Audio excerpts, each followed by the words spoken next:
रतनगढ़ के वार्ड संख्या 36 में भार्गव चौक में पिछले 2 माह से पेयजल की समस्या बनी हुई है।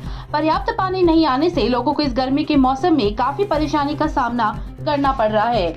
वहीं शुक्रवार को बिजली आपूर्ति प्रभावित होने के कारण बिल्कुल भी पानी नहीं आया तथा इस क्षेत्र में नवीन स्कूल के पास स्थित कुएं से पेयजल की आपूर्ति होती है, जहां पर भंडारण के लिए बनाई गई टंकी शुक्रवार को ओवरफ्लो हो गई तथा पानी की व्यर्थ बर्बादी हो रही थी, जिसे देखकर वार्ड के लोग आक्रोशित हो गए तथा समस्या के समाधान के लिए जेईएन से गुहार लगाई। वार्ड के झुमरमल भार्गव, गोपी किशन भगेलेवाला, गिरधारी लाल भार्गव, दीनदयाल भार्गव, महावीर प्रसाद भागीरथ सहित मोहल्ले के काफी संख्या में लोग जलदाय विभाग के सहायक अभियंता विजय कुमार से मिले तथा उन्हें अपनी समस्या से अवगत करवाया, जिस पर उन्होंने 8 जून तक समस्या का समाधान करवाने का आश्वासन दिया है। तब जाकर वार्ड वासियों का आक्रोश शांत हुआ। 2 महीने से पानी की समस्या से परेशान हो। इसमें पहले 1 घंटे पानी सुबह, 1 घंटे पानी शाम को, 2 टाइम पानी मिलता था।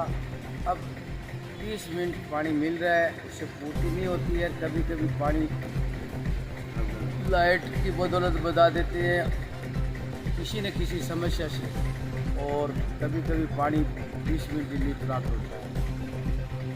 इस समस्या से आज सुबह से ही पानी है ना, भार्गव चौक में पानी की सप्लाई हुई नहीं है। कुएं पे जाके देखते हैं तो क्या है कि कोठा और फुल हो रहा है, पानी और फुल, और बेड घुल रहा है। सप्लाई दे नहीं रहे, सप्लाई है वार्ड तक पहुंच रही। इससे एन साहब विजय कुमार जी के पास गए और उन्होंने आश्वासन दिया है कि ठीक है, जल्द से जल्द। We are not the school that you are searching for. We are the school that you have dream of. Loyal Public School, Ratangarh का एकमात्र CBSE स्कूल, जहां आपके बच्चों को मिलेगी library, sports, computer and science laboratory, hostel and advance education. Admission open nursery to 12th। For more information please visit www.loyalpublicschool.in। Link road स्थित सागर भक्ति की गोगा मेडी के पास चल रही श्रीमद् भागवत कथा में शुक्रवार को कृष्णानंद महाराज ने कहा कि भागवत कथा के सुनने से मोक्ष की प्राप्ति होती है। उन्होंने कहा कि महाराज परीक्षित को कलयुग के प्रभाव से 7 दिन में मरने का श्राप मिला था, लेकिन संत सुखदेव ने उनकी मुक्ति के लिए श्रीमद् भागवत कथा सुनाकर उनका कल्याण किया।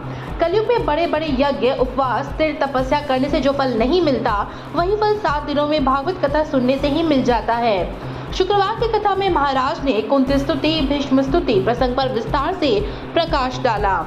इस अवसर पर सोहनलाल भोबरिया, रामदेव चंदनिया, मोटाराम बबेरवाल, महेश भामा, भंवरलाल भाटी, रोहित पुनिया, ओम प्रकाश बोरीवाल, राधेश्याम भट्ट, पेरुमल भोबरिया, पुरुषोत्तम कोका, भंवरलाल भाटीवाल, राजकुमार नाई, भगवती देवी, चंदा पांडे, प्रसन्ना तुनवाल, जीवनी देवी, भारती प्रजापत, उषा चित्रांशी सहित कई श्रद्धालु उपस्थित थी। तहसील के गांव बिरमसर में महंगाई राहत कैंप एवं प्रशासन गांवों के संग अभियान का आयोजन शुक्रवार को हुआ। शिविर का कांग्रेस के निवर्तमान जिलाध्यक्ष भंवरलाल पुजारी, प्रदेश कांग्रेस कमेटी के सदस्य इंदिराज खिच्चर, पार्टी की ओर से नियुक्त कैंप के विधानसभा प्रभारी रमेश चंद्र इंदौरिया ने अवलोकन किया।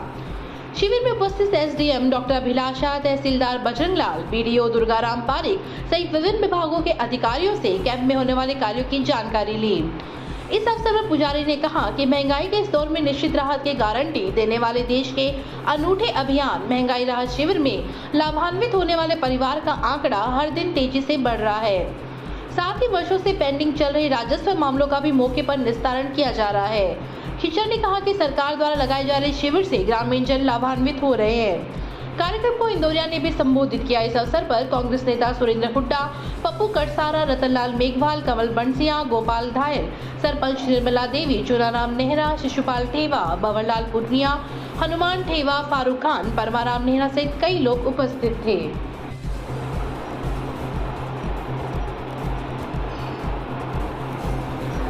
क्षेत्र में गुरुवार की रात तेज अंधड़ के साथ रुक रुक कर 3 घंटे बारिश का दौर चला। अंधड़ के कारण शहरी व ग्रामीण क्षेत्र में 41 बिजली के पोल क्षतिग्रस्त हो गए। डिस्कॉम के शहरी एएन नरसिलाल मीणा व ग्रामीण एएन अशोक मीणा ने बताया कि शहरी क्षेत्र में 6 बिजली के पोल क्षतिग्रस्त हुए हैं, वहीं ग्रामीण क्षेत्रों में 35 बिजली के पोल अंधड़ की वजह से टूटे हैं। बिजली पुल टूटने से कई गांवों की बिजली आपूर्ति प्रभावित हुई तथा शुक्रवार शाम तक तहसील के कई किसानों के कृषि कनेक्शन दुरुस्त नहीं हो पाए। अंतर के बाद लगभग 3 घंटे बारिश का दौर रुक रुक कर चला। क्षेत्र में 13 mm बारिश दर्ज हुई। अंधड़ एवं बारिश की वजह से 4 लोग घायल भी हुए, जिन्हें परिजन अस्पताल लेकर पहुंचे। अस्पताल सूत्रों से मिली जानकारी के अनुसार 26 वर्षीय कन्हैयालाल पवार, 23 वर्षीय विजय कुमार, जीवन राम एवं तारा देवी घायल हो गए, जिन्हें परिजन अस्पताल लेकर आए। इन लोगों में से जीवनराम अंधड़ व अपनी छत की सीढ़ियों से नीचे गिर गया। वहीं परसनेऊ निवासी तारा देवी घर में फिसलकर घायल हो गई तथा कन्हैयालाल बाइक से स्लिप हो गया। घायलों का जिला अस्पताल में प्राथमिक उपचार किया गया तथा विजय कुमार को बीकानेर के लिए रेफर कर दिया गया है। अंतर्राष्ट्रीय साहित्य संस्था मंजिल ग्रुप साहित्यिकी मंच द्वारा साहित्यिक कार्यक्रम एक शाम मां के नाम कार्यक्रम का आयोजन पश्चिम बिहार दिल्ली में होगा। वर्ष 2017 से लगातार आयोजित इस कार्यक्रम इस बार समापन समारोह आयोजित होगा, जिसमें शहर के युवा कवि मनोज चारण को भी सम्मानित किया जाएगा। उक्त कार्यक्रम अगस्त माह में प्रस्तावित है तथा संस्था द्वारा महाविषय पर आधारित कविताओं का संकलन 268 पदाधिकारियों द्वारा अंतर्राष्ट्रीय स्तर पर किया गया है, जिसमें कुल 23,982 प्रतिभागियों ने भाग लिया था और उनकी 43,890 कविताएं इसमें शामिल है। इन कविताओं को त्रिस्तरीय निर्णय द्वारा अंतिम रूप दिया गया है तथा प्रथम चरण में 58 निर्णायकों ने 18 महीने के लंबे समय से जांच करते हुए निर्णय किया गया कि 23,982 कविताओं को दूसरे चरण में भेजा जाएगा। द्वितीय चरण में 37 निर्णायकों द्वारा 11,111 रचनाओं का चयन किया गया तथा तृतीय चरण में 1,111 रचनाओं का चयन किया गया है। चयनित रचनाओं में से वरीयता अनुसार 892 रचनाकारों का सम्मान संस्था द्वारा उनके घर जाकर किया जा चुका है। अब अमृत उत्सव समारोह के लिए शीर्ष वरीयता प्राप्त 111 रचनाकारों का चयन किया गया है, जिसमें शहर के युवा कवि चारण की रचना को 62वां स्थान मिला है, जिसके चलते अगस्त माह में सम्मान किया जाएगा। अखिल भारतीय सफाई मजदूर कांग्रेस के युवा प्रकोष्ठ प्रदेशाध्यक्ष प्रकाश राठौर ने गोविंद पुत्र चोखाराम पवार को युवा प्रकोष्ठ के प्रदेश के उपाध्यक्ष पद पर मनोनीत किया है। पवार की इस नियुक्ति पर कार्यकर्ताओं ने प्रसन्नता प्रकट करते हुए कहा कि इससे संगठन को और मजबूती मिलेगी। पवार ने बताया कि संगठन के संविधान के अनुसार वे अपने दायित्व का निर्वाह कर संगठन द्वारा समाज के सर्वांगीण विकास के लिए कार्य करेंगे। समाज के सभी कर्मचारी, ठेका कर्मचारी व संविदा कर्मियों के हितों के लिए सदैव कार्यरत रहेंगे। दीवार फांदकर चोरी की नियत से एक व्यक्ति घर में घुस गया, लेकिन महिला की जाग होने पर उसने मचाया शोर तो आरोपी मौके से फरार हो गया। घटना को लेकर रतनगढ़ तहसील के गांव जांतवा निवासी 45 वर्षीय संतोष देवी जाट ने शुक्रवार को पुलिस में मुकदमा दर्ज करवाया है। पुलिस ने महिला की रिपोर्ट पर मुकदमा दर्ज कर जांच शुरू कर दी है। पुलिस ने बताया कि संतोष देवी रिश्ते में अपने ससुर गोविंद के साथ थाने में उपस्थित होकर रिपोर्ट दी कि 24 मई की रात उसकी पुत्री मोनिका घर के आगे बरामदे में सो रही थी। उसी समय रतनगढ़ की बीका की ढाणी निवासी रोशन सिंह अपनी बोलेरो कैंपर गाड़ी लेकर आया तथा उसके देवर संपत के घर के आगे गाड़ी खड़ी कर घर में दीवार फांदकर चोरी की नियत से घुस गया। घर के अंदर दरवाजा खोलते समय आवाज से महिला की जाग हो गई, जिसे देखकर रोशन सिंह सीढ़ियों से छत पर चला गया। महिला ने शोर मचाया तो उसका देवर व जेठ मौके पर पहुंचा तो रोशन सिंह ने टेरिस के गेट को बंद कर छत पर बने छज्जे से नीचे कूदकर मौके से फरार हो गया तथा गाड़ी को वहीं पर छोड़ दिया। ग्रामीणों ने उसका पीछा किया, लेकिन वह मौके से फरार हो गया। पुलिस ने महिला की रिपोर्ट पर मुकदमा दर्ज कर जाँच एएसआई छगनलाल के सुपुर्द की है। 21 वर्षीय विवाहिता ने अपने पति सहित 4 लोगों पर श्रीधन हड़प लेने एवं मारपीट कर प्रताड़ित करने का आरोप लगाते हुए पुलिस थाना में मुकदमा दर्ज करवाया है। पुलिस ने विवाहिता की रिपोर्ट पर मुकदमा दर्ज कर जांच शुरू कर दी है। रतनगढ़ तहसील के गांव गुसाईसर निवासी 21 वर्षीय विवाहिता ने पुलिस को दी रिपोर्ट में उल्लेख किया कि उसकी शादी 30 जनवरी 2020 को ठटेरू निवासी युवक के साथ हुई थी। शादी में हैसियत से बढ़कर पिता ने दहेज किया था। शादी के तुरंत बाद उक्त श्रीधन पति व जेठ के सुपुर्द कर दिया। ससुराल में जब मां ने फोन कर कुशल क्षेम पूछी तो पति ने फोन छीनकर उसके साथ मारपीट की तथा बिना इजाजत फोन पर किसी से बात नहीं करने की धमकी दी। विवाहिता के ससुराल पक्ष के लोग खेत में ढाणी बनाकर रहते हैं तथा उसे नौकरानी की तरह काम करवाते हैं, जबकि पति अन्य किसी महिला से बात करता है।